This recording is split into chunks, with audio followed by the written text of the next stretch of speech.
दूसरा भेदभाव हुआ है तो बिहारियों के साथ। हालांकि 2019 के बाद ये भेदभाव थोड़ा कम हो गया है। आप देखेंगे महाराष्ट्र वगैरह में ये भेदभाव कम हो गया है।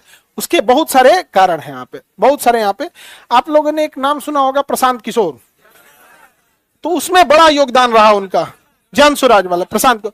जब वो महाराष्ट्र इलेक्शन में, उनका तो काम ही था इलेक्शन में रणनीतिकार करना, तो महाराष्ट्र इलेक्शन में जब वो थे 2019 के टाइम पे, तो जब वो चुनाव का रणनीति बनाए, चुनाव वगैरह वो लोग जिस पार्टी से थे उनको जिता दिए, तो पार्टी कोई भी जीतने में पूछेगी आप क्या चाहते हैं, तो जब उनसे पूछा गया था कि आप क्या चाहते हैं, तो उन्होंने बोला था कि हमरा आप पैसा वैसा मत दीजिए यहाँ पे, लेकिन जो बिहारी मजदूरी करने आएगा उनको बिहारी करके मारिएगा नहीं, यही मेरा फीस है।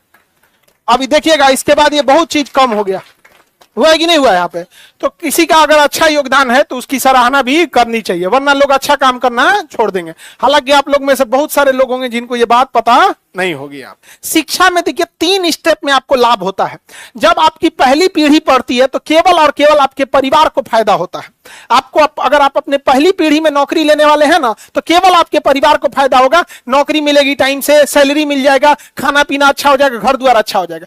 लेकिन जब आपके बाल बच्चे को नौकरी हो जाएगा ना, तो आपके रिश्तेदार तक को फायदा हो जाएगा कि कहीं काम अटक गया तो फोन कर दिया, तो कहेंगे आप बुढ़ापा में कि हाँ हमारा बेटवा वहां जॉब करता है।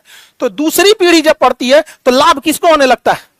परिवार को भी होने लगता है। और जब तीसरी पीढ़ी पढ़ के नौकरी लेती है तो आपके समस्त जाति को लाभ होने लगता है, समस्त जाति को लाभ होने लगता है।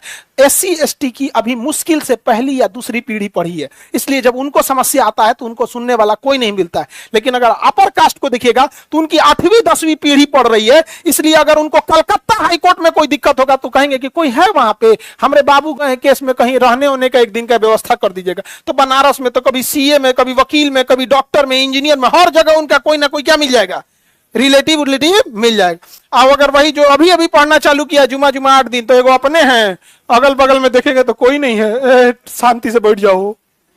ये सबसे बड़ी ताकत है, समझ में आ गया।